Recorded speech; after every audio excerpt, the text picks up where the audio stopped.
Bersama dengan kami Bupati Cirebon, Jawa Barat, Bapak Imron. Apa kabar Pak Imron? Selamat malam. Alhamdulillah, baik. Kabar Selamat baik malam. ya. Terima kasih atas waktunya sudah menyempatkan hadir bersama kami di Iya. studio CNBC Indonesia untuk dijelaskan ke pemirsa CNBC Indonesia. Kawasan Rebana ini kan adalah koridor ekonomi strategis baru di kawasan Jawa Barat yang mencakup Cirebon, Patimban, dan juga Kertajati. Mungkin sebagai awal dialog kita pada malam hari ini, kalau dari Cirebon sendiri melihat konsentrasi dari pemerintah pusat berkaitan dengan dibangunnya kawasan industri atau kawasan ekonomi Rebana, kontribusi yang akan diberikan atau yang akan dioptimalisasikan oleh Cirebon di sektor apa, Pak? Ya, jadi kami dari pemerintah Kabupaten Cirebon, itu sektor-sektor di Kabupaten Cirebon, itu ada tempat-tempat di sana ya.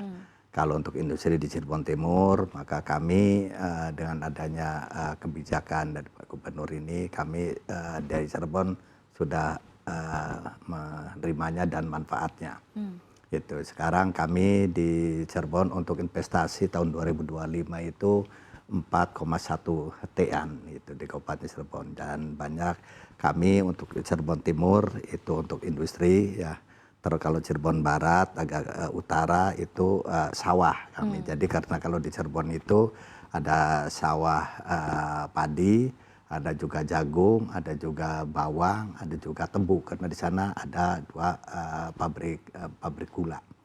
Gitu.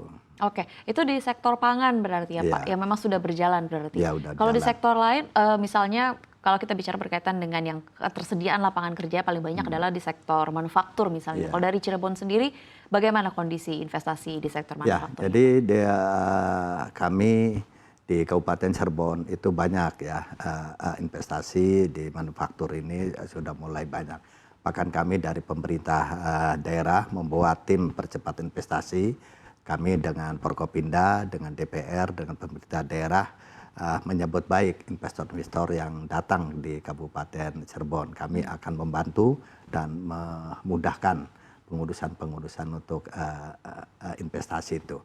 Karena Kabupaten Cirebon ini adalah suatu daerah yang secara geografis kan sangat strategis gitu ya. Karena ada di tengah-tengah, bahkan pintu tolnya juga ada 5. Justru dengan dengan bandara Kertajati dekat, terus ke Patimban juga dekat gitu, ke Subang. Oke, kalau dibandingkan dengan kawasan Rebana lainnya, misalnya seperti Subang yang punya pelabuhan Patimban, kemudian juga Majalengka yang punya bandara Kertajati, apa keunggulan dari Cirebon sendiri yang bisa menjamin investor untuk memilih tempat berinvestasi di Kabupaten Cirebon itu sendiri, atau bisa disebut sebagai jantung di kawasan Rebana, Pak?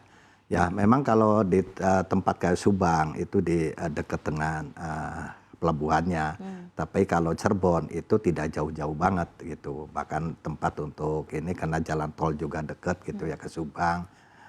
Itu jadi kami itu akan menerima siapapun investor itu untuk datang di Kabupaten Cirebon. Yang sekarang itu kita banyak pabrik-pabrik kaos kaki, sepatu gitu. Kita sudah banyak kami untuk di Cirebon Timur itu kami sudah banyak. Oke, kalau kita bicara berkaitan dengan proses investasi, ini kan ada beberapa syarat biasanya atau tuntutan atau ekspektasi dari para investor ya Pak. Mungkin dimulai dari salah satunya berkaitan dengan perizinan begitu. Ini kan perizinannya pasti ada pertemuan antara pemerintah daerah dengan pemerintah pusat.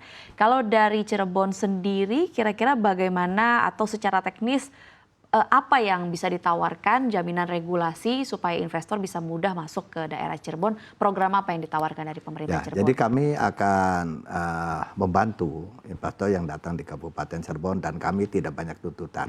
Cuma kami minta pegawainya orang Cirebon.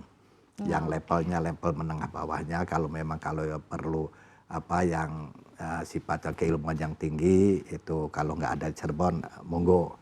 Itu. Tapi kami dari menengah bawah, makanya kami banyak perusahaan itu dari Kabupaten Cirebon. Maka sekarang dengan adanya banyak investor membuat industri ini, pengangguran di Kabupaten Cirebon menurun gitu ya.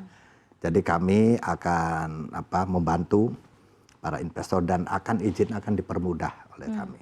Makanya Kabupaten Cirebon kami izin itu kami dipermudah dan nggak macam-macam. Yang penting saya sok di Cirebon supaya ada manfaat terhadap Cirebon, terutama untuk pekerja-pekerjanya. untuk warga Cirebon itu Warga sendiri. Cirebon, ya. Nah, mungkin untuk memenuhi permintaan dari para investor juga begitu ya, Ya. untuk warga Cirebon juga bisa memiliki lapangan pekerjaan dari investasi yang masuk. Mungkin kalau dari pemerintah sendiri bagaimana menyiapkan sumber daya manusia untuk mengisi kebutuhan tenaga kerja dan juga pengembangan Kabupaten Cirebon sebagai bagian dari kawasan Rebana yang diprioritaskan oleh pemerintah lewat PSN, Pak? Ya, jadi kami kalau ada investor datang ke Cirebon, terus kami minta ini akan apa, terus apa persyaratan pegawainya, nanti kami akan umumkan.